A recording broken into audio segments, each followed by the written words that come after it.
What if I tell you that there will be no second coming?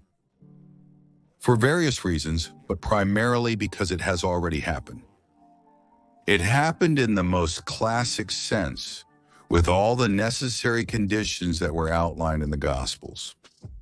But we somehow managed to miss and overlook such an event that happened right before people's eyes. Well, let's start from the very beginning.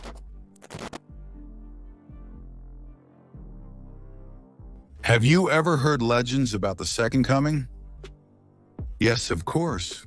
It's one of the most anticipated events in all Abrahamic religions, from the Torah to Islam. Buddhism has a similar expectation too. Well, that's how it is, judge for yourself. In the Sutra, The Lion's Roar of the World Ruler, Buddha openly tells his disciples tales about the future, saying that with each new generation, human life will double with every new generation. And when it gets to the point where people live for 80,000 years, girls will get married when they reach the age of 5,000 years. And at that moment, his successor Buddha will appear, named Maitreya, which means the compassionate one. He will become the next world ruler. On one hand, this is some kind of clear prophecy about the second coming of Buddha. But on the other hand, even if it's true, we still have a very, very long time to live before that happens. I even took the trouble to calculate that if, on average, each new, longer living generation is born roughly in the middle of the previous one's life, then we still have to wait about 77,600 years for this coming. So Buddhist expectations are clearly not for us. So let's discuss Abrahamic expectations. Of course, the central figure is Jesus, and it is precisely his coming that is expected. Let's see what these expectations are really based on. First of all, the Gospels, since it is in them that the life and death of Jesus Christ are described, as well as his message about the future. So, the reference is in the Gospel of Matthew, chapter 16, verses 27 to 28. For the Son of Man will come in the glory of his Father with his angels, and then he will reward each according to his works. And here is the description of the same events in the same words in the Gospel of Mark, chapter 8, verse 38. For whoever is ashamed of me and my words in this adulterous and sinful generation, of him the Son of Man also will be ashamed when he comes in the glory of his Father with the holy angels. Yes, the words are a little different, and the meaning changes a bit, but the place, time, and events described are the same. Next again, the Gospel of Matthew, chapter 24, verses 26 to 28. So if they say to you, look, he is in the desert, do not go out. Look, he is in the inner rooms, do not believe it. For as lightning comes from the east and is visible even to the west, so will be the coming of the Son of Man. For wherever the carcass is, there the eagles will be gathered together. Again, the Gospel of Matthew, chapter 25, verses 31 to 32. When the Son of Man comes in his glory, and all the holy angels with him, then he will sit on the throne of his glory. All the nations will be gathered before him, and he will separate them one from another, as a shepherd divides the sheep from the goats. Now the Gospel of Luke, chapter 12, verse 40. The events in time are about the same as in the first two quotes. Therefore you also be ready, for the Son of Man will come at an hour you do not expect. Basically, that's all for the Gospels. There are, of course, still some hints there, but basically, these are all just different versions and interpretations of what has already been described above. That is the promise to come a second time, surrounded by angels and in the glory of the Lord. And most importantly, do not sleep, for you do not know the day or the hour when this will happen. This is important. Let's remember that. Then Jesus successfully ascended to heaven, and the subsequent events of the New Testament already describe the deeds of his apostles.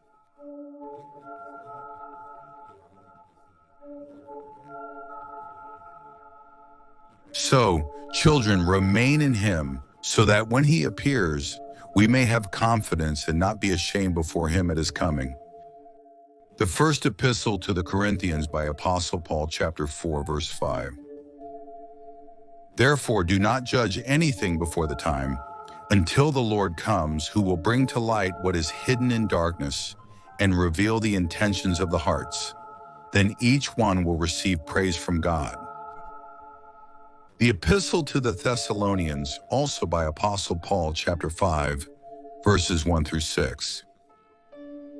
Now concerning the times and the seasons, there is no need to write to you, brothers, for you yourselves know very well that the day of the Lord will come like a thief in the night. For when they say a peace and safety, then sudden destruction will come upon them. Just as labor pains come upon a pregnant woman, and they will not escape. But you, brothers, are not in darkness, so that this day should overtake you like a thief. For you are all sons of light and sons of the day. We are not of the night nor of darkness. So then, let us not sleep as others do, but let us be alert and sober. Now let's see what it is in Islam. In one of the hadiths from the companion of the Prophet Muhammad, Abu Huraira, there is a narration about the second coming of Isa. The messenger of Allah said, I swear by him in whose hand is my life. Soon, very soon, the son of Maryam will descend among you as a just judge. He will break the crosses, kill the pigs, abolish the tax for fellow believers, and wealth will increase so much that no one will want it anymore. And it will be such that one earthly prostration will become more desirable than the whole world and everything in it. And in Judaism, with your permission, I won't go into details, I'll just read out the version from Wikipedia. In Jewish eschatological literature, the coming of two messiahs is described. The first to come will be the Messiah, son of Joseph, who will suffer and perish. After that, the second Messiah, son of David, will appear to reign and rule. Judaism recognizes as the coming of the Messiah only such a situation in which the prophecies of the ancient Hebrew prophets will be fulfilled. Specifically, eternal and worldwide peace will be established across the entire earth, eliminating evil and crime. And he, the Messiah, will judge the nations and rebuke many tribes. And they will beat their swords into plowshares and their spears into pruning hooks. Nation will not lift up sword against nation, nor will they learn war anymore. There will be no more oppressor, robbery will cease. Those who trample others will disappear from the earth. The earth will be filled with the knowledge of the Lord as the waters cover the sea. Those who do evil will be destroyed, but those who trust in the Lord will inherit the earth. Evil will be eradicated and wickedness will disappear. Faith will flourish, corruption will be defeated, and truth will be revealed. These are mostly quotes from the book of the prophet Isaiah, which is part of the Tanakh. And now that we've read all this, let's figure out what was really happening and what Jesus was actually talking about. Look, as we can see, the main events of the second coming are described in the Gospel of Matthew. In chapter 16, it describes the moment when Jesus tells his apostles what will happen to him in the near future. That they will all come to Jerusalem where he, Christ, will be seized and, after torture, executed, and that he will rise again. Then he says not to close their eyes, for it is unknown at what hour his second coming will take place. All other references and mentions of the second coming from the apostles and in other gospels either describe roughly the same moment with roughly the same words, or quote the words of the apostles, which they repeated after a very long time, already after the events described in the gospels. But people can forget a lot, embellish, and even distort things, and even more so use them for their own purposes.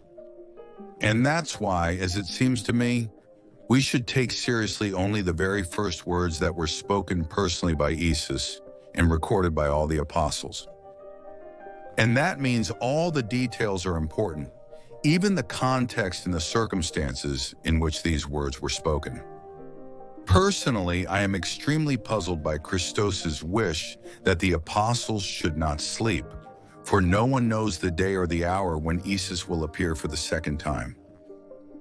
No, seriously, you can, of course, stay awake for a day, 2, or even 3. I've tried it. It's hard, of course, but it's possible. Some people have tried staying awake even longer. The record was set at a little over 11 days. It was achieved on January 8, 1964, by a 17-year-old named Randy Gardner.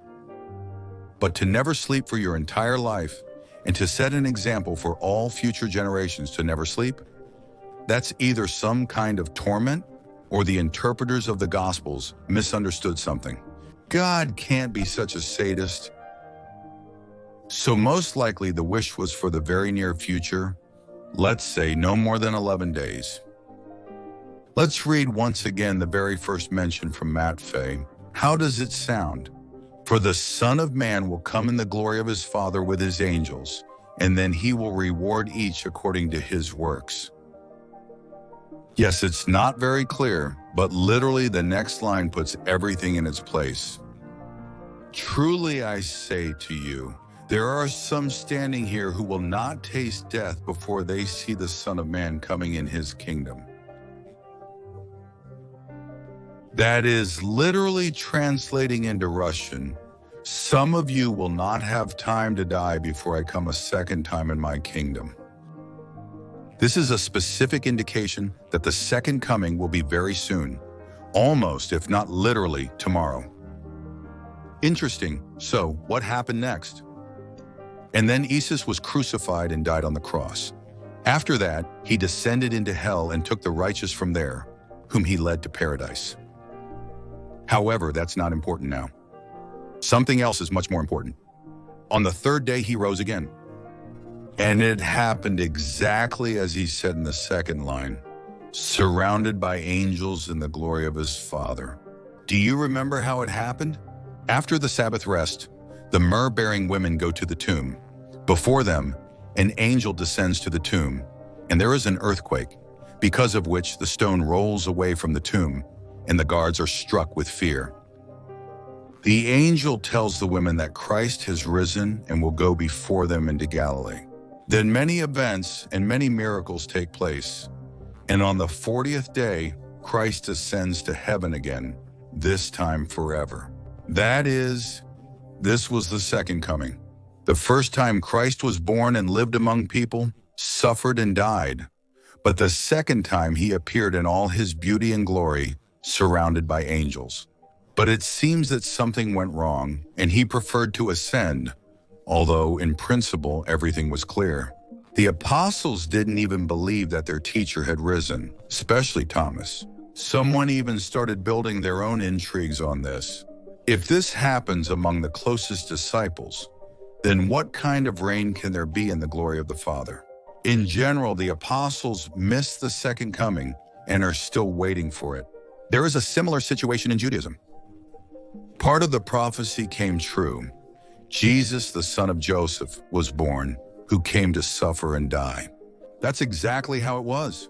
And after that, another son of David was supposed to appear, but he would only appear when all the conditions were fulfilled. These ones, have you read them? But they're impossible to fulfill, especially the part about the self-destruction of evil and the disappearance of deceit. Seriously, as they say in Odessa, don't make me laugh.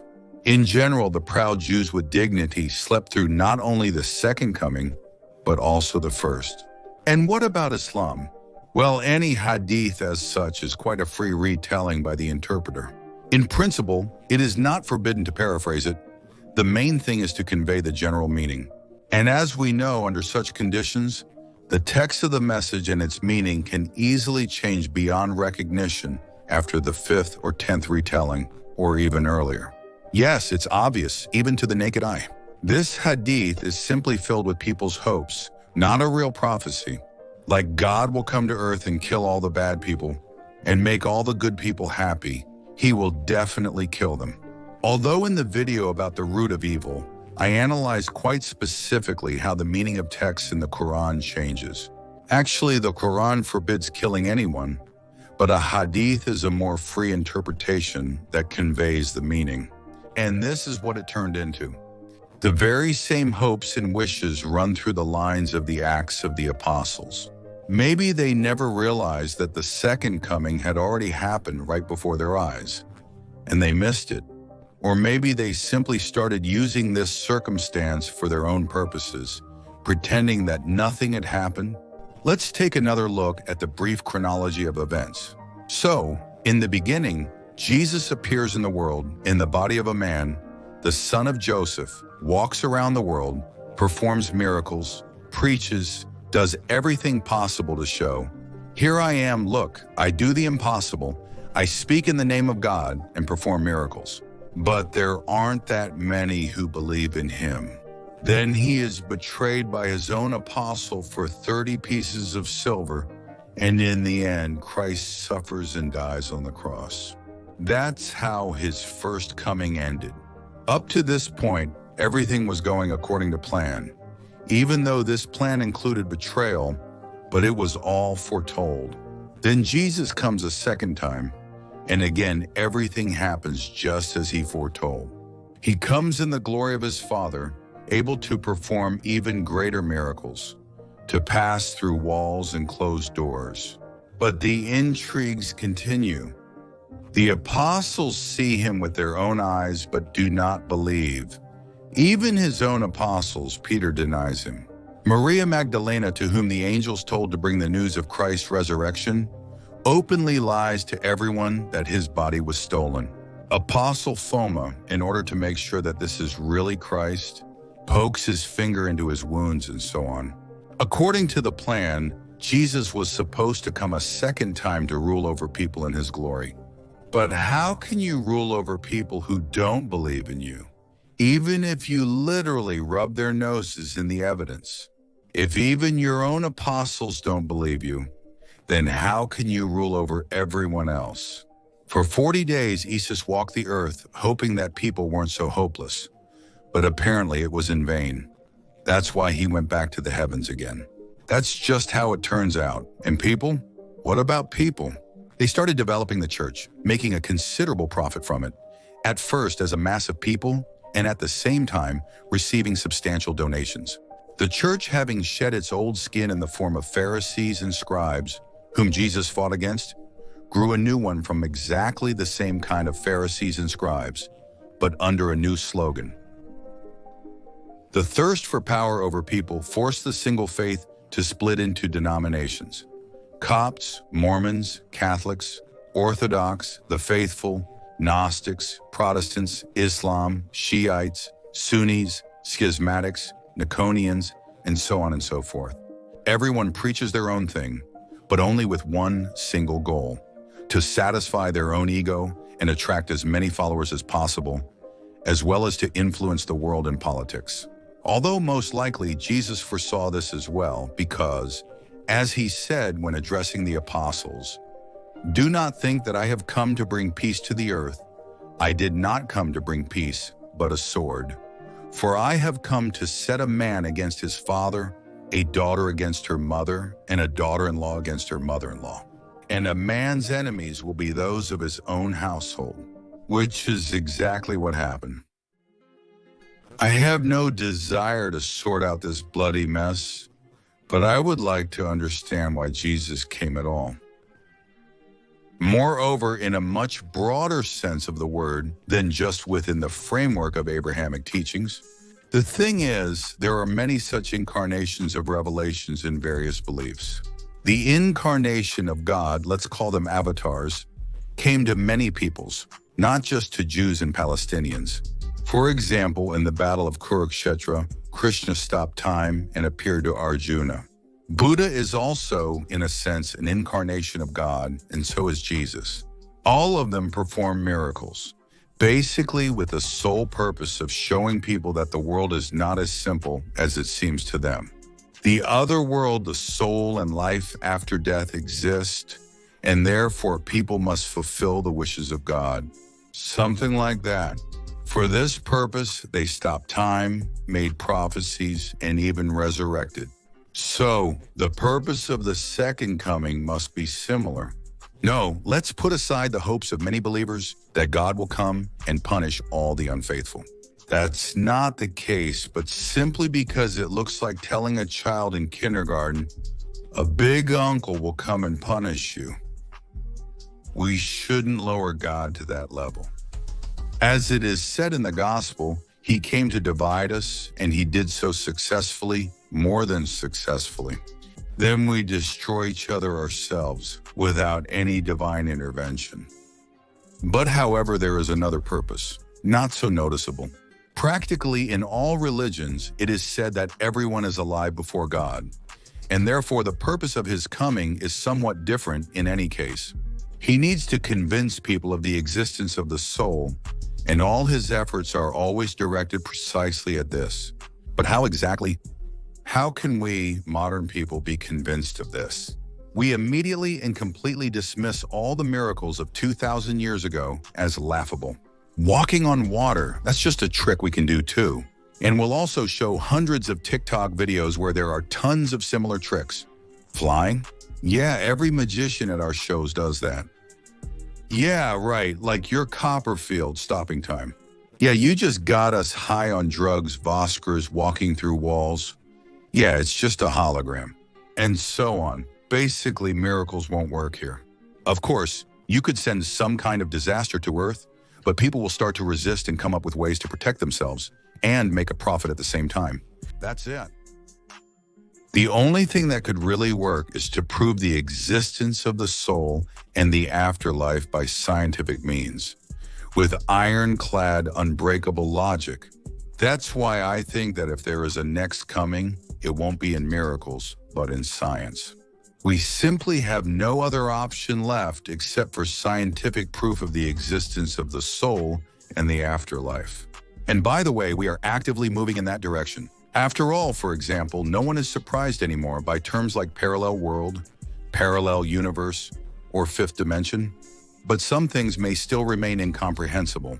Namely, why did Isis say that he did not bring peace, but a sword, not tranquility, but division and civil war? There could be many explanations, including the possibility that he never said this at all, and that it was a later addition.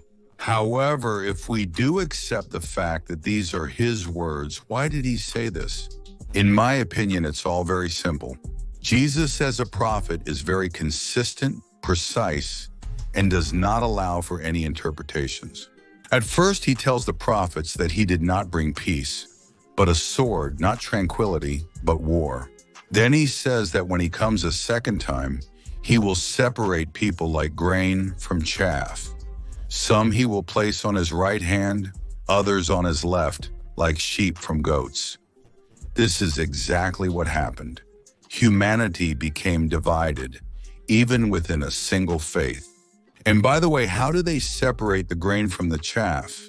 This is also described in the Gospel of Matthew, chapter 13, verses 24 to 30. It tells the story of how a certain man sowed good wheat seeds in his field, but his enemy came at night and scattered weed seeds in the same field. When the field turned green, the servants said that weeds had sprouted along with the wheat, and they suggested pulling them out. The master decided otherwise. He said no, so that while pulling out the weeds, you wouldn't also uproot the wheat along with them.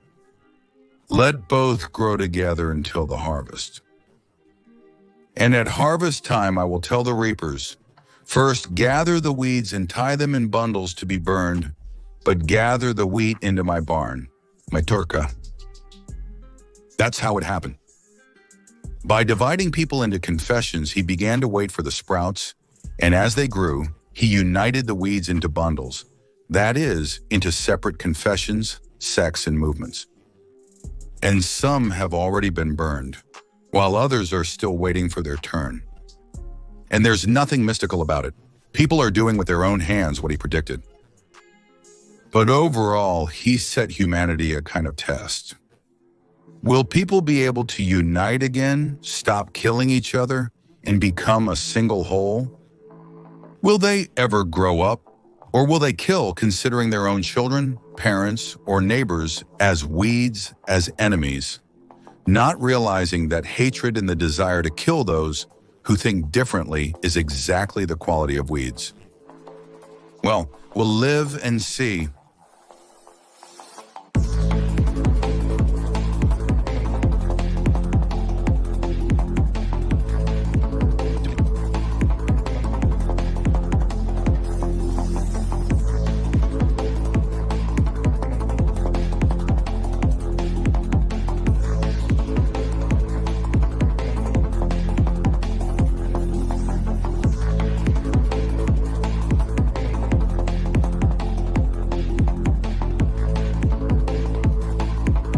To be continued, continuation to follow.